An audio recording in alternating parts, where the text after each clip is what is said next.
Welcome to Epicenter, the show which talks about the technologies, projects, and people driving decentralization and the blockchain revolution. I'm Sebastian Couture. Today, we're speaking with John Letey, who's co-founder at KYVE. KYVE is a protocol that helps developers store, retrieve, and validate data on and off chain. And we're going to be diving deep into KYVE today, understanding how it works. It's interesting place, sort of sitting between Cosmos and Arweave, and also use cases and the product roadmap.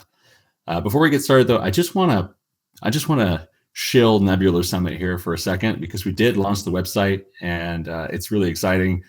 Nebular Summit is happening in Paris again this year on July 24th and 25th, right after ECC. The website's live. It's nebular.builders, and early bird tickets are on sale for just $39. You get access to 2 days of probably one of the best interchain builders conference in the world. I would argue, going towards that number one spot for the best interchain developer conference.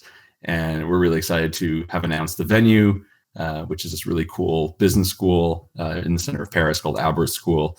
So be sure to check it out and get your tickets if you plan on being in Paris this summer. Again, the website's nebular.builders. And you guys were both there last year, and hoping to see you guys there again this year. For sure. We're definitely sending quite a few team members down this year. Definitely. Yeah, we really want to make this a developer conference, I guess is what I'm trying to say here. And we'll have lots of technical content and workshops. But that's enough about that. John, tell us a bit about yourself and how you got to be here. Of course. So yes, as you know, I'm John. I'm the co-founder and CTO of KYVE. A good place to start is probably how I got into crypto. So, come from more of an academic background, doing a lot of research. Actually was doing a lot of research in AI, which now is a hot topic, but I'm quite deep into crypto now. So, I came from the academic side of things. Got into crypto in 2019. I was doing an internship for a London-based startup. Actually kind of touched on data there a little bit, because what we were doing there, and again, this is when enterprise blockchains were the thing. And so basically we were building an enterprise blockchain based off of Ethereum that was dealing with sensor data at some point. Exactly. So, it was my first interaction with smart contracts, with Ethereum, with data involved in the mix there. It was loads of fun. Kind of fell out of it though after that. So, that was my first interaction with crypto. But when I really got heads down into crypto, was actually during the COVID lockdown. So 2020, start of it, summertime-ish. And kind of by chance fell onto Arweave and just discovered it. And, what fascinated me about Arweave actually is right now, everyone kind of just assumes the data is permanent, right? It's when you have photos and whatnot on your phone, you just assume that it's permanent, right? But in reality, it's actually not. Maybe you have an iCloud backup or something like that. Again, very Web 2, but in the end, data is not actually permanent. And so it was kind of a cool realization for me. I was actually, this is a very niche problem that they're solving. And I really fell in love with the concept of it. Of course, I'm a huge history nerd as well. So that also kind of fascinated me about permanently storing everything. So joined the community. I was actually one of the first community developers, really just building lots of random cool stuff in Arweave. So fell into Arweave in 2020, played around with a lot of different things there. So if you don't know, there's an ERC20 token standard on top of Arweave. And so I created the first ever decentralized trading platform for that. Again, loads of random cool stuff. And then, throughout all that process of working on projects, I met my co-founder, Fabian, who you guys have talked to before. And then through that, we worked on loads of different side projects, hackathons, and different things. And then that's actually kind of how we came across the idea for KYVE, is because Polkadot and Arweave at the start of 2021 put together this bounty. And it was basically hey, listen, right now we have a problem where there's not a lot of full nodes in our network. And by the way, this isn't just a problem for Polkadot, it's a problem for a lot of blockchains, because full nodes are actually not incentivized in proof of stake networks in general. And so Polkadot was hey, listen, it would be great if we could kind of decentralize access to like a full node and like the data that the full node has. And so Polkadot, created a grant on Gitcoin with Arweave, and me and Fabian saw that, and we are like, hey, that's really cool. We can like archive all of Polkadot's data from a full node onto Arweave. So, like one weekend and a simple script later, we went to Sam, who's the CEO of Arweave. I was like, hey, Sam, listen, like we have this. And he's like, wow, okay, that's really cool. We talked to Polkadot, they were happy with it. And then Sam was like, oh, by the way, when Polkadot did this, they weren't actually the only blockchain that wanted to do that. And so through that, we got connected to, everyone from Avalanche and Solana to Near and even the Interchain Foundation with Cosmos. We got connected like everywhere. And then we kind of saw the need for a tool that permanently stores like full node information. But then, of course, we saw the fundamental like trust problem there, where basically it's like, if it's really just like a script that we're providing to the foundations of these blockchains, the trust, the fundamental trust restrictions are still there, basically. And so we said, okay, we can take this one step further, right? Instead of just permanently storing copies of this full node and blockchain ledger information, how about we also then decentralize it and make it trustless? And so that's kind of when the idea for KYVE was born. And then like 2.5 years later, we've just launched our Cosmos Layer 1, which is really cool.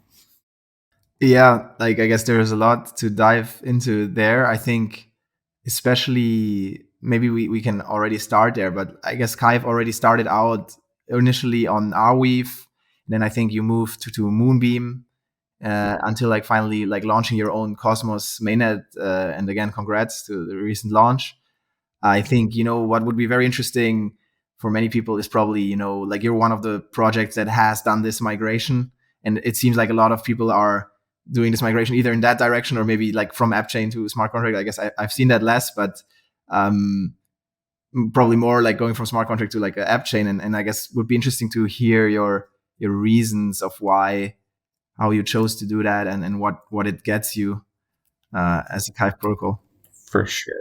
Yeah, so I would actually be very, very curious to hear people's reasons for going from an app chain to a smart contract. That's got to be a very interesting reason. Anyways, so like you said, we went from a smart contract from Arweave to Moonbeam, which for anyone that doesn't know, that's basically Evmos on Polkadot. It's EVM, but on Substrate.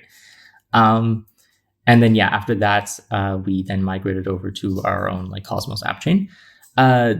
Basically, fundamentally, the main reasons for that is that smart contracts are great, right? Like they definitely have their purpose, and like dApps are amazing. But what we realized is that we were just not scalable enough. Like they were just not scalable enough for us, because like when thinking about KYVE, right, we're building a full decentralized network, right?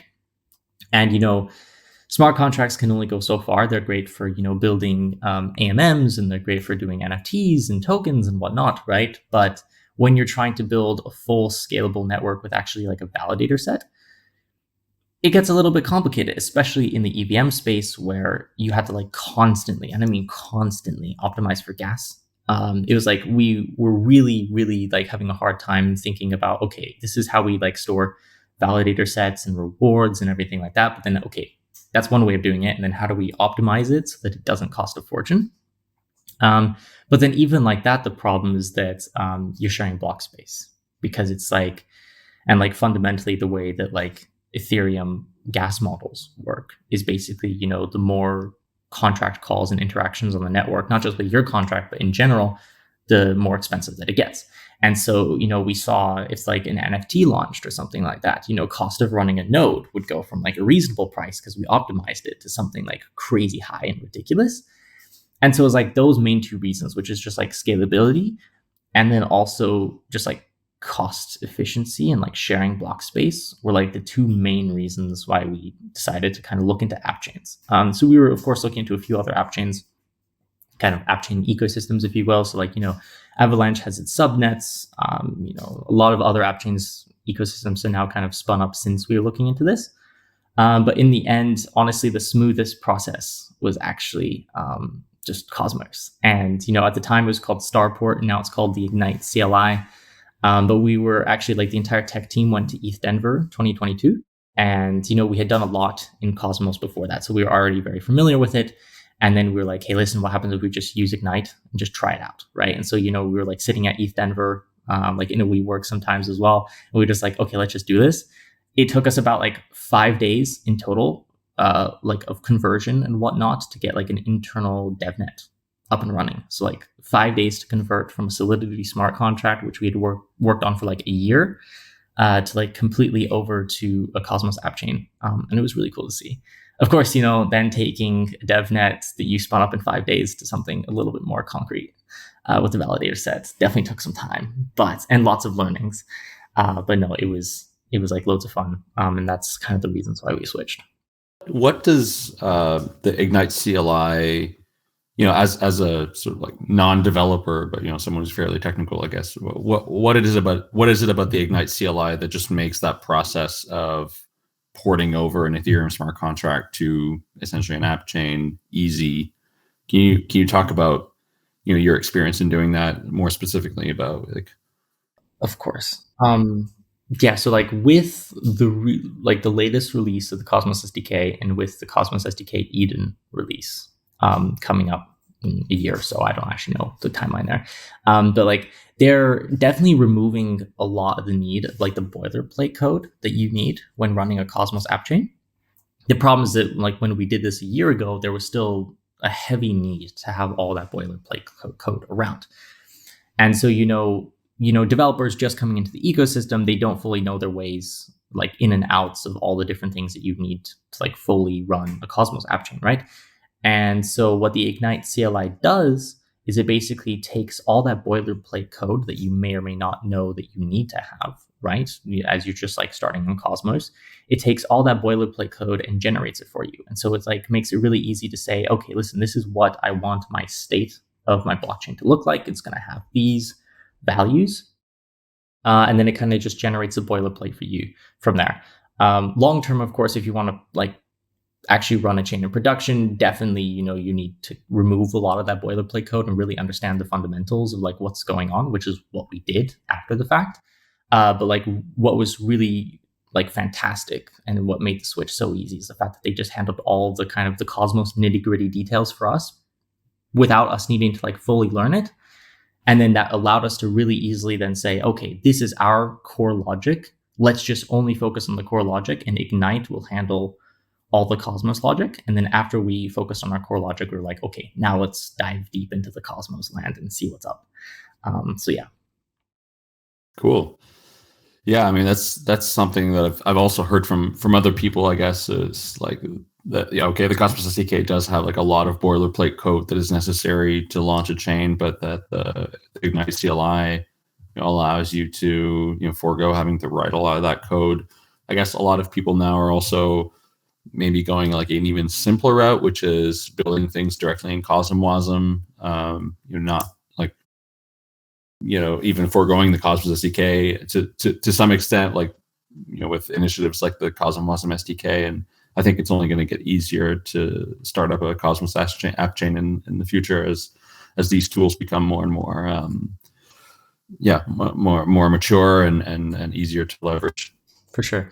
Yeah, I mean, like using CosmWasm smart contracts for a lot of your logic is actually really smart, I would say. Like Mars is probably the latest project that has done this, where basically they basically just took a boilerplate Cosmos SDK app chain, and then they said, okay, cool, this is like all the stuff that we need, and then they just put it directly into a smart contract, which is really nice. And like you said, the CosmWasm SDK that Larry from the Mars team is working on, that's also some really cool stuff. I think that there's actually like a lot of cool joint stuff that you can do there to kind of optimize everything. Yeah. So let's maybe just take a bit of a step back here, because we do want to talk about KYVE, and before we do so, since we've never actually done an episode with KYVE on Epicenter, although I've interviewed Fabian on the Interop and Felix has interviewed you on the Chorus One podcast.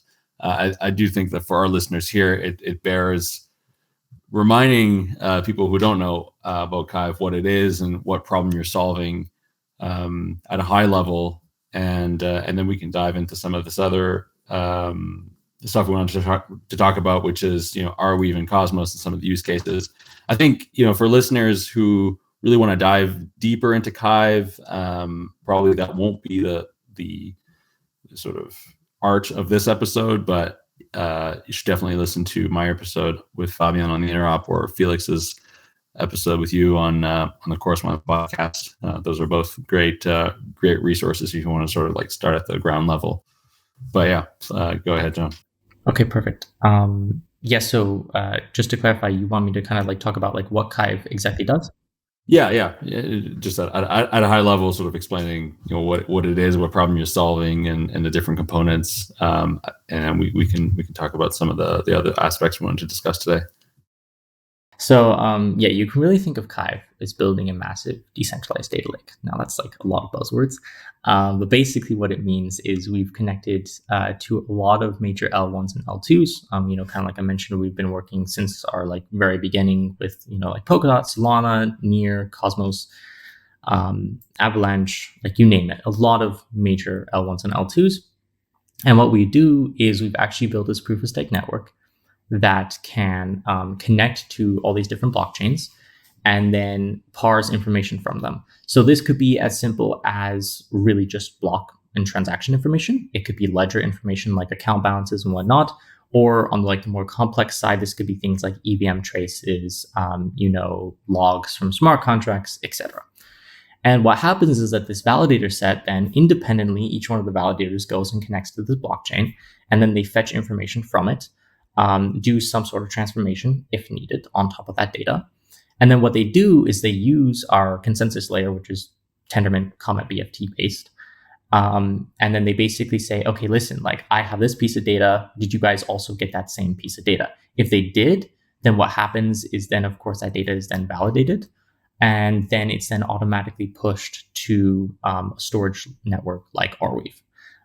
Basically, what that allows you to have is then that allows you to have one single network, which is KYVE, which has access to a lot of data from a lot of different networks that's automatically completely trustless because it's already been validated and it's stored forever due to Arweave.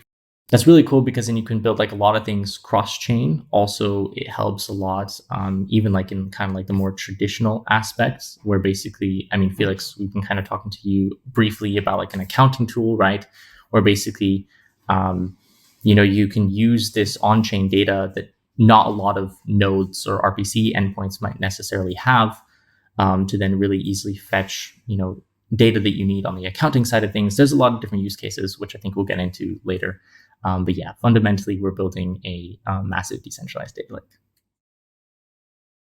Yeah, I think what's really interesting there, right, is that you have these sort of two roles, like the protocol layer and like the validator layer, I think.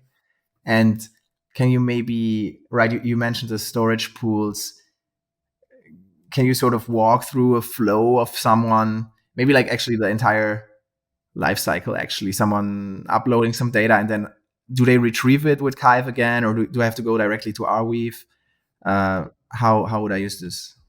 Of course. So we can kind of start at the base layer. So we actually have two layers in our network. And this is, of course, until vote extensions is a thing in Cosmos. But basically, for now, we have two layers. So we have kind of the normal Tendermint Cosmos layer that everyone's kind of familiar with, where you have this validator set, uses delegated proof of stake. Tendermint kind of manages that all for us, reaches consensus on the state of our network. That's what we call our consensus layer. The name's pretty obvious, I would say. And then what's on top of the consensus layer is actually something we like to call the protocol layer. It's actually a separate validator set. And this is actually just to kind of keep everything a little bit more efficient instead of building everything directly into the Tendermint validators themselves. But the protocol layer really manages data part of KYVE. So like you mentioned, we have something that we like to call storage or data pools. I always like to give the example of actually you can think of it like liquidity pools on Osmosis, for example, where each liquidity pool manages a pair of tokens. Very similarly, a storage pool or a data pool on KYVE manages a specific data stream. So that just keeps it a lot easier because some data streams can be more computationally expensive or anything like that, just kind of like a separation of interest there, where basically you can have a data pool for Solana data, you could have a data pool for Uniswap smart contract events, anything like that. The way, like now kind of zooming in directly into like a specific storage pool, the way that it works is it's a round robin approach, very similar to Tendermint actually, where a validator gets randomly selected. We call this validator actually the uploader. So this is normally in other proof of stake networks called like a block proposer. But in this case, we're not actually proposing a block, we're uploading data. So that's why we call it the uploader. The uploader's job is basically to kind of propose the piece of data that they think is valid. So they go off, talk to the blockchain. Let's just say, for example, Solana, right? So they go off to Solana, say, hey, listen, Solana, I want blocks 10 to 100, something like that, right? It's a lot bigger snapshots than that, of course. And so basically what happens is the uploader fetches a snapshot of blocks from Solana, and then it proposes it to this validator set on the protocol layer. And then basically they say, hey, listen, I have blocks 1 to 100 of Solana. Are these blocks correct? And so then each of the other validators that are not the uploader, in this case, they then go off independently using their own connections to Solana and validate to make sure that blocks 1 to 100 are actually correct. If they do, then there's a voting process. Again, very similar to Tendermint and proof of stake in general.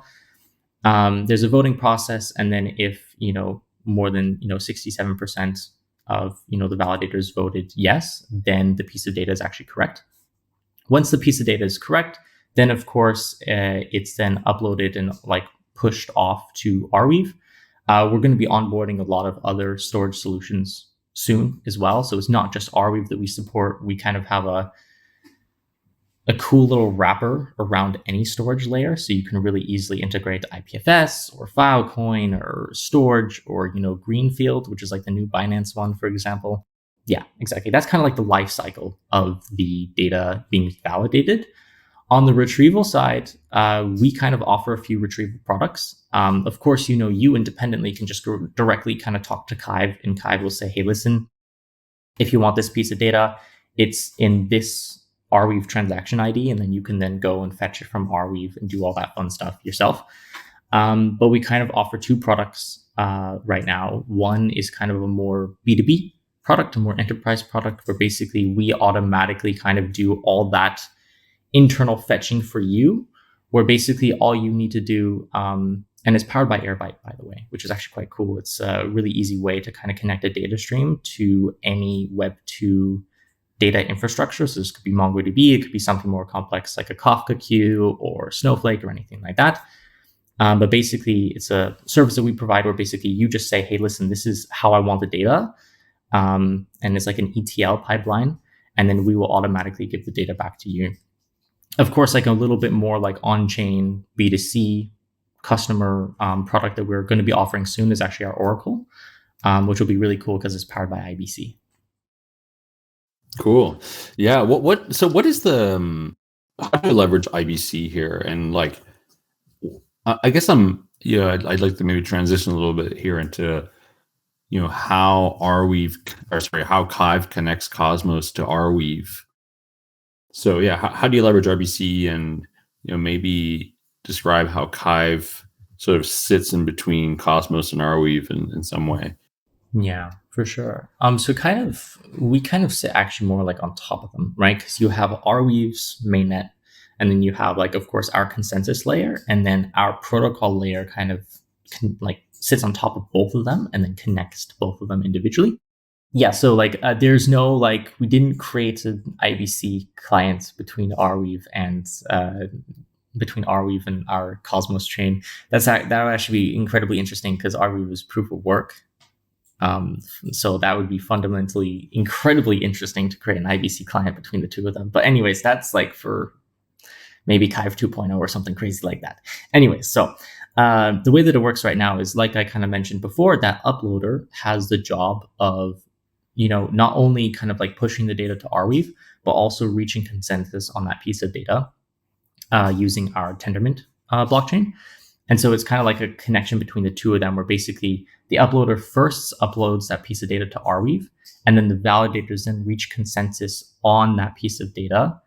And then if that data is then correct, then basically the KYVE network will then store, hey, listen, this Arweave transaction hash or this IPFS CID is actually validated and is correct, and this is the metadata for it.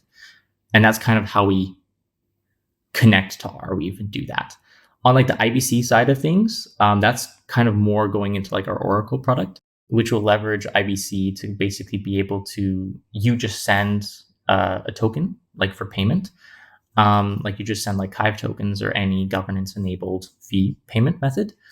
And then you basically just do an IBC transfer, and then utilizing the memo field of that IBC transfer, you can basically initiate a query for any data that KYVE has archived. So you could basically say, hey, listen, I'm going to pay, one KYVE, again, not the real numbers here, but like I'm just going to pay one KYVE, and then I would like to fetch, Solana blocks 1 to 1,000, for example.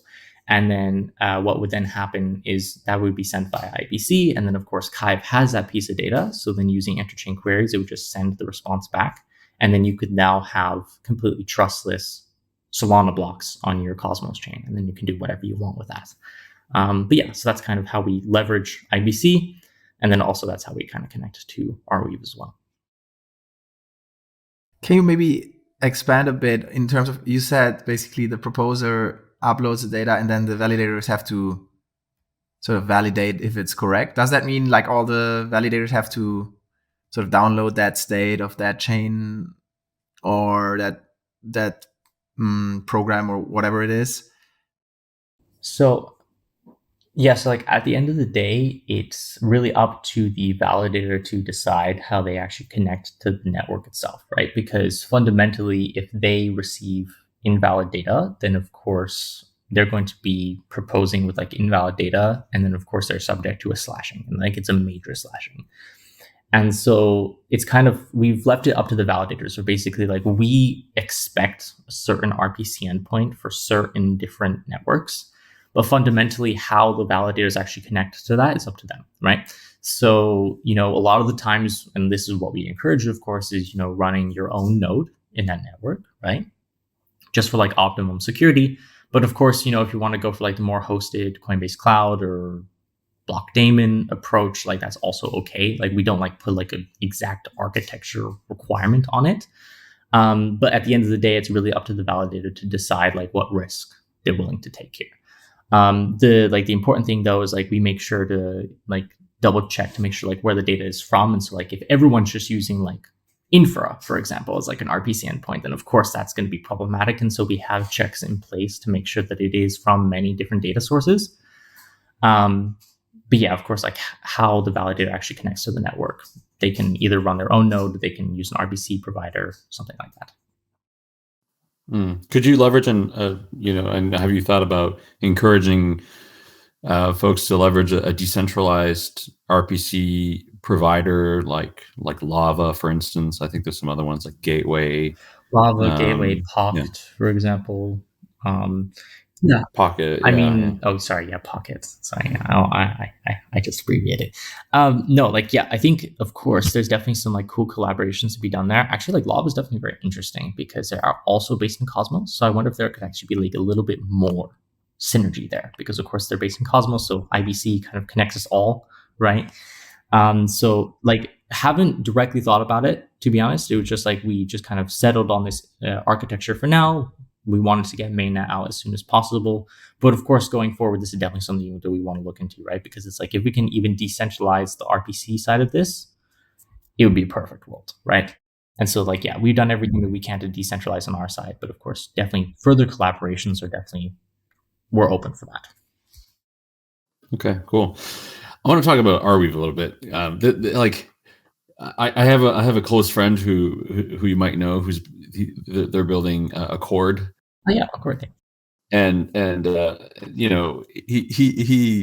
shills Arweave to me like all the time, and I kind of get it, but I still also kind of don't get it, or I don't really get how economically how it works, like with how the economic works, how the smart contracts work, and so yeah, I'd like you to maybe settle once and for all for me how Arweave smart contracts work, because they're fundamentally different from another form of smart contract. And what I've understood is that Arweave smart contracts are executed off chain and settled on chain, and so I've got about that far. But yeah, it just sort of breaks my brain. Yeah, so Arweave smart contracts are definitely something interesting to wrap around. And to be honest, I don't exactly call them smart contracts and we can get into why. later. But let me first kind of touch briefly on like what Arweave is and how it works. So it's a proof of work blockchain, been around since 2018. Lots of projects use it. It's really big in like the NFT space, especially because if you don't pay your IPFS loan, well, sorry, everything's gone, right? So there was like a massive adoption. They partnered with Meta, for example. They're also partnered like on the more on-chain side of things with oh man, I'm blanking now, just as I was about to say it, but like the main like Solana NFT marketplace, stuff like that. Metaplex, there we go. And so basically, the way that it works is it's not actually a blockchain, it's a block weave, which is really cool because what happens is every single piece of data that is mined into Arweave, what happens is that there's basically a pointer back to a previous data item that has previously been uploaded to Arweave. So basically every single block points to a previous block, which is why it's a block weave, which is actually quite cool because that ensures that there's always like some access to some historical piece of data on Arweave, right? So if you are the current miner of a block in Arweave, if you don't have access to the randomly selected piece of data, then you can't produce the block, and then it moves on to the next person, right? So basically encourages the entire network to have as much of the data as possible. The way that the incentive model actually works is quite interesting. So, it's proof of work. So there's just a fundamental block payout per block. I don't exactly remember what that is. It's something, I think that there's a halving mechanism in place, etc. But what's really cool is the transaction fees are calculated with this really cool equation, which uses, and I quote this because it's not really Moore's law, but it's like a similar concept of Moore's law, where basically it calculates how much it's going to cost to store this piece of data. So let's say that you're archiving like 1 gigabyte, right? So Arweave, basically the network calculates how much it's going to cost for the next 200 years to store 1 gigabyte.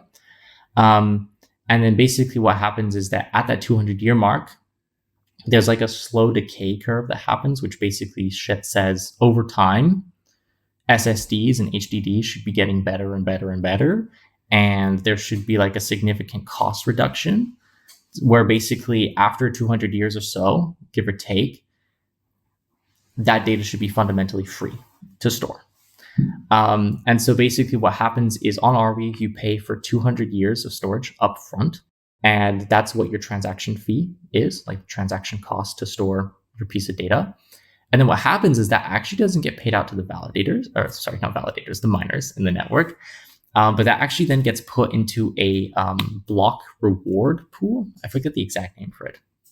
But what's cool about that is then basically you have this like almost like a community pool in Cosmos, right? You just have like this treasury of like an insane amount of Arweave that's just like sitting there locked. And what's cool is the network automatically calculates if the current level of data on the network, if it's actually like the block payout, like the normal proof of work block payout, if that's not enough incentives for the miners to automatically cover the cost of storing all the data. And if it's not covering all the costs, then it automatically does a distribution of that massive treasury, which is really cool because then over time, let's say, for example, 1 year storage costs goes up by a lot, then automatically that would then incentivize the miners still in the network, or if it gets cheaper, then vice versa, right? So that's kind of like fundamentally how Arweave works in a nutshell, and I can clarify anything else if that was too complicated. Okay, smart contracts though, and I don't know what to call them, right? So SmartWeave is like the official name for it.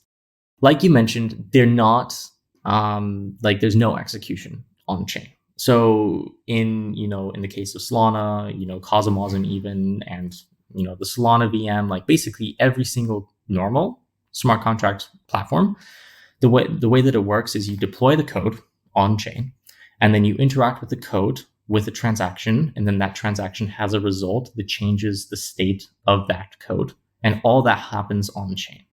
The way that SmartWeave works is fundamentally different to that. What happens is you deploy the code, and so you basically have this, contract ID, if you will. And then what you do is you just interact with it by just sending transactions. But those transactions are literally just like normal Arweave transactions. There's nothing special about them except for like the tags in place. So like you can then tell that it's a SmartWeave transaction. But if you ever want to access the state of the smart contract, it's not stored on chain. What needs to happen is off chain. You then need to basically create this execution environment where basically you fetch the code, and then from Genesis, you need to replay all of the transactions. This is actually one of the reasons why we switched away from SmartWeave, because of course, having to maintain almost like a caching layer off chain for your smart contract is actually quite intensive and completely centralized.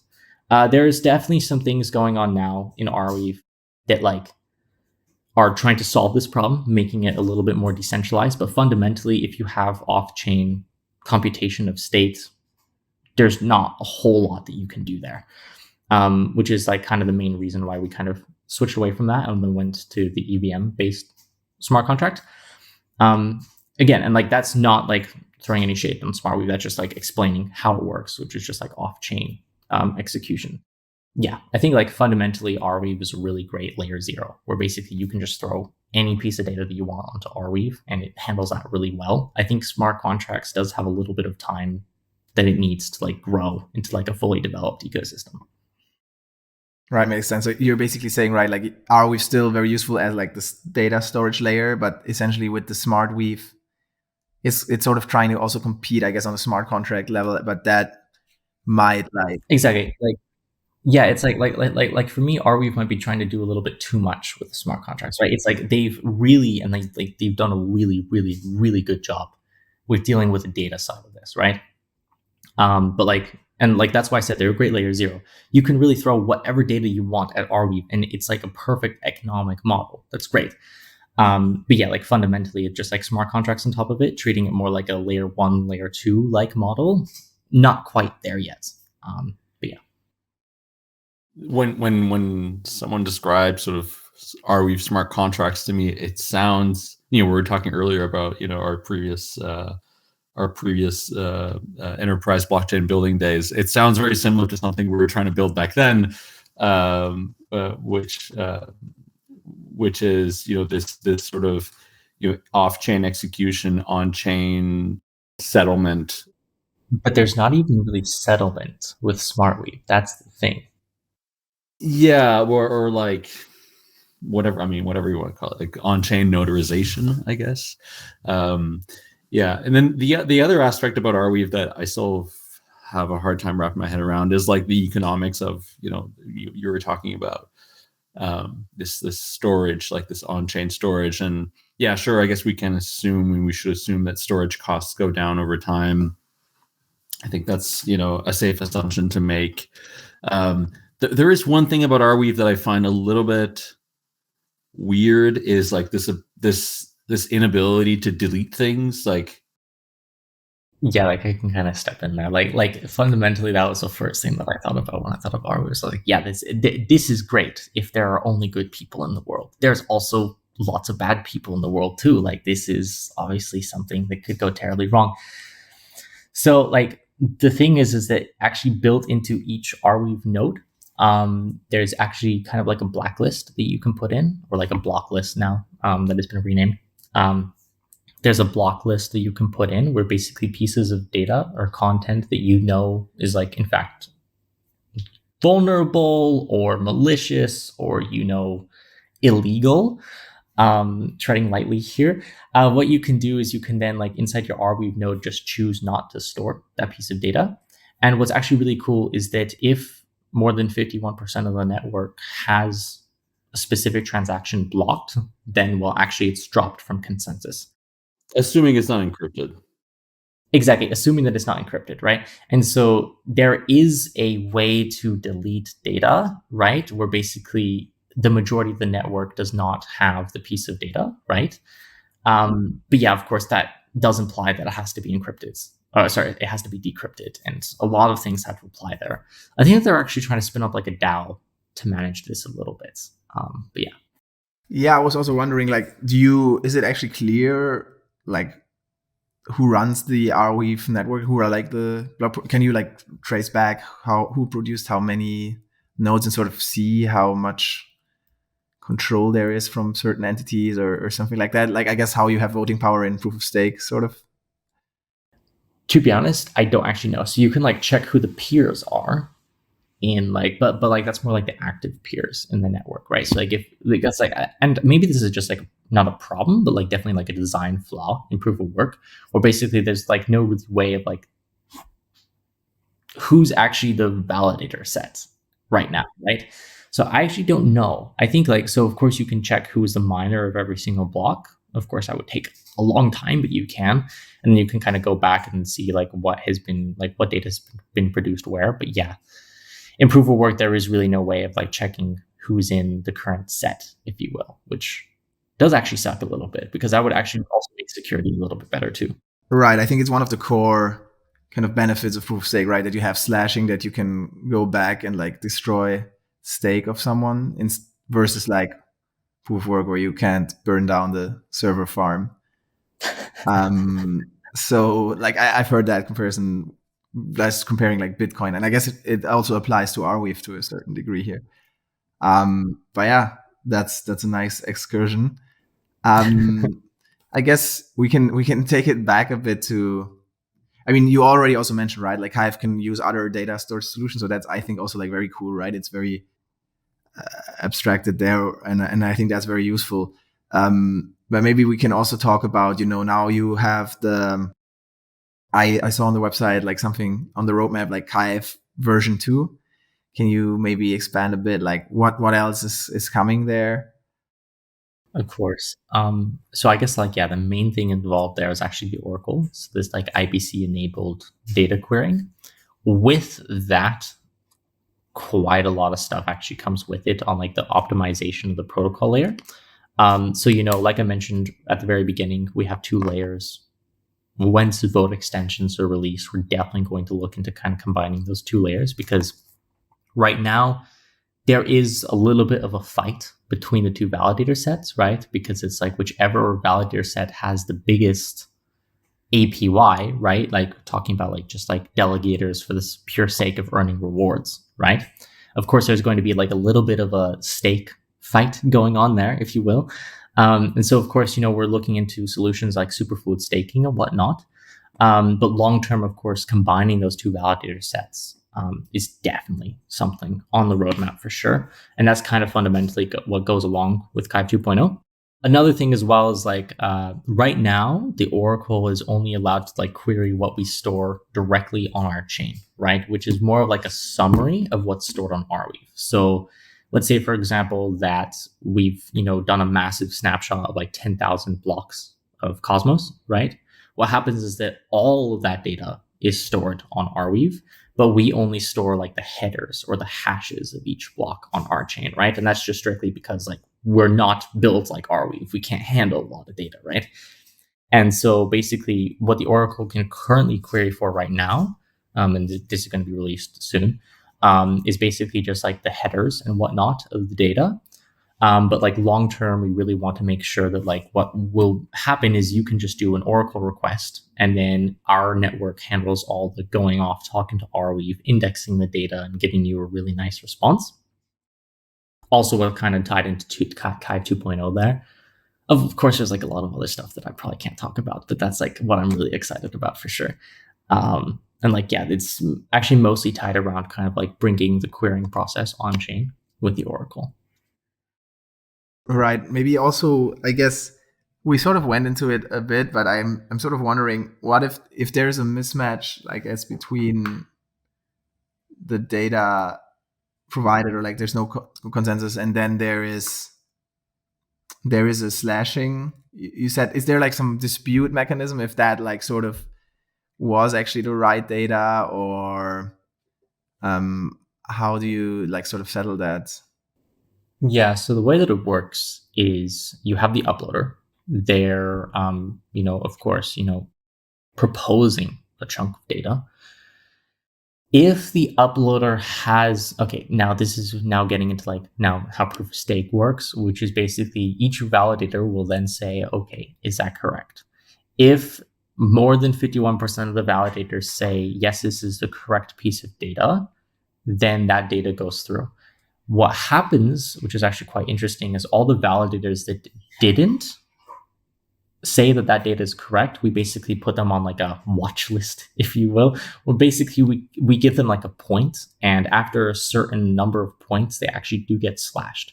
So if those validators that are actually voting in the minority, if they keep voting in the minority for a while, then there will be a slashing event there.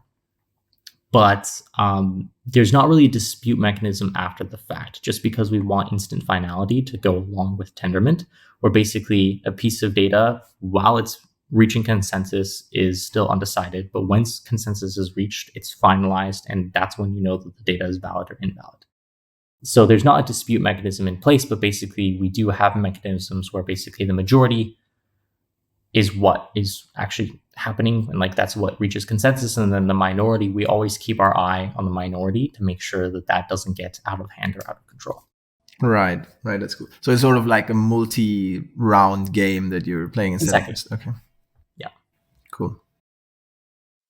So let's get into use cases here. I mean, I think there's a lot of use cases, and we already touched a little bit on some, but yeah, maybe describe, which are the ones that you're most excited about, and maybe also which are the least obvious ones that people should be thinking about, or yeah, for sure. Let's do it. So yeah, so I mean, I've kind of already touched on like our ETL pipeline, which is like kind of the more enterprise focused solution that we provide. That this is going to be more for like indexing partners and accounting tools and whatnot. People that really want access to like large amounts of historical information.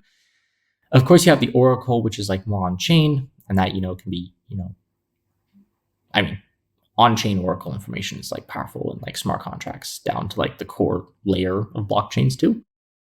Kind of the unexpected use case, because that kind of ties into the Oracle a little bit, is we're actually partnered with Say, so like Say Network and Cosmos, and it's actually quite interesting because they want to use us to fetch like weather information and like sporting information. And okay, for people that don't know what Say is, it's basically trying to create a market around anything. And so what we've done at KYVE is we've made ourselves so general that we don't actually need to store like we don't only need to store blockchain data. We can also store Web2 data as long as there's a way of validating it. So basically meaning it has to be deterministic data, right? It can't be changing every other minute. So for example, like weather is a good example of like a weather, not predictable weather, but like, historical weather, and stuff like that. That of course, we can handle. And what Say wants to use us for is basically they want to fetch information like that, kind of a little bit information that you wouldn't have actually expected. And then they want to create a betting market around that, which is, cool, right? Like definitely something I wouldn't have expected, but, it's cool nonetheless. Of course, like more of the expected use cases that I'm quite excited about is, we're working with quite a few validators, like Course One, for example. And what we're doing right now is we're coming up with a really like clean way of syncing a Tendermint node, and not just Tendermint nodes, but like other nodes from other networks as well, syncing a Tendermint node using KYVE's data, which is really cool because right now, if you want to sync a node and proof of stake, you have to either use a trusted snapshot, and you kind of have to just trust whoever gave that snapshot to you that it's actually correct. Or you can sync from Genesis, which is like a multi-day to multi-week process, depending on how like old the network is. And so, yeah, so because we have all this data already stored historically, it's really easy to then just like connect a Tendermint node directly to KYVE and then sync directly from there. And not just Tendermint, but also like Near and other networks as well.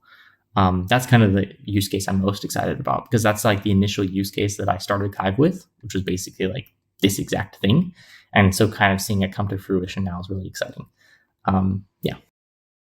So I wonder if this addresses also another issue. So the state sync use case. When I talked to Babylon, they were saying they also kind of blew my mind and pointed to the fact that in a lot of Cosmos chains, there has to be this kind of canonical, checkpoint where validators have to agree on like what is the most the sort of state that everybody agrees is valid. And in a lot of, I don't remember where, but like somewhere in some Cosmos documentation, it says that people should agree on this state, like on off-chain channels like Twitter or WhatsApp. It's like social consensus. Yeah. So this is like social consensus. And so with Babylon, what they allow is basically to create a hash of state at some point, and then like notarize that on the Bitcoin blockchain, or sort of commit it to the Bitcoin blockchain. And then the way they describe it is that like it would eliminate this social consensus need, but also potentially eliminate the need for long unbonding periods for staking, for stake basically, for delegators to unstake, because we know that there's social consensus around like state being valid up until this point. Does KYVE also address the same problem, and could it also reduce unbonding periods for staking in the same way that, say, Babylon is sort of trying to add as a feature? Interesting, actually. Yeah, because I've talked to the Babylon team many times, and exactly the same thing. Social consensus. This is why you should never, ever, ever, ever, ever have a voting period in Cosmos longer than the unbonding period, because then massive problems happen. Same thing. Why there should be a clear ratio between IBC trust periods and the unbonding period. Like there's a lot of like numbers that you should really not play around with that much in Cosmos, and it's hidden somewhere in the documentation that it's like, worst case, just reach social consensus, right? Which is like, cool, guys, but no. And so it's like, I don't actually know. So like I never really thought about it in that way. It depends, because so we are technically anchoring data of these chains on Arweave. But it kind of boils down to fundamentally the market cap, or like the security level of the anchor point, right? So kind of Babylon's value add there is basically Bitcoin. Well, it's Bitcoin, right? It's like it's the biggest market cap in crypto, period, right? So although, yes, we are an anchor, I think fundamentally anchoring on Arweave has a smaller market cap than like Osmosis, for example, or something like that, right? So like, yes, although we could definitely be an anchor, it's kind of missing that little period there, which is just like, the actual, like the market cap comparison is not actually quite there. What could be interesting though is like creating a storage backend for KYVE where basically we go off and talk to Bitcoin. That could be something cool. Right? Where basically, like, again, we don't want to make competitors here, just to be clear. But just like thinking out loud, like, I think that there would actually be a way that we could then, instead of going off and talking to Arweave, like I mentioned, we can talk to a lot of different layers. We could then go off and talk to Bitcoin. And then we could then be an anchor on Bitcoin, similar to Babylon. Interesting use case. Haven't thought about it yet, but very cool. Right. I guess the difference also with Babylon, you will probably only see if your state is sort of correct, right? You just check the header if it like matches, but you can't actually get the data from the Bitcoin network, right? You would still, someone has to send it to you. What we would do is we would first validate the entire state of the blockchain. We could then push the headers to Bitcoin and still store the rest of the blockchain, like the rest of the full data on Arweave. We could kind of do a mix. That would actually be really cool then, right? Because you have like the anchoring and security side of things on Bitcoin, but then you can still access the validated data on Arweave. Very cool. Right.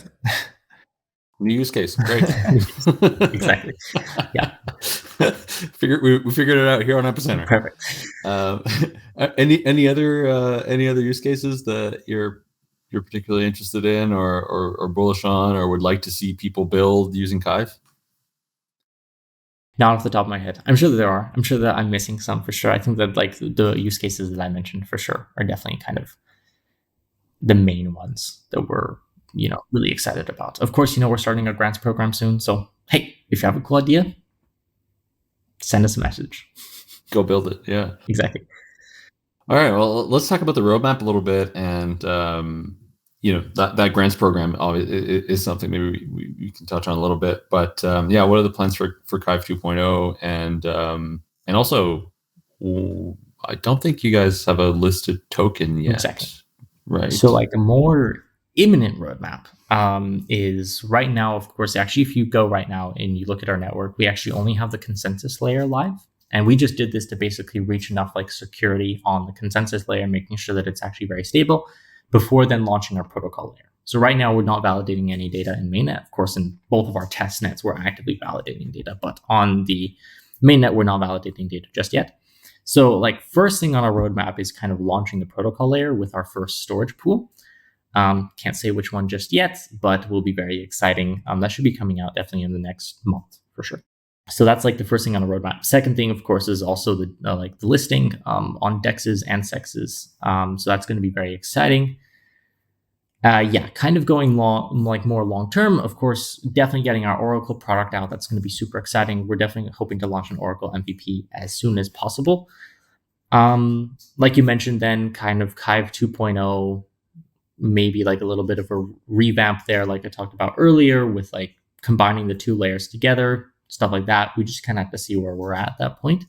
That's kind of like the roadmap for now, at least. And then, of course, alongside all of that, the grants and the bug bounty program are stuff that we're, actively talking about now inside of the foundation.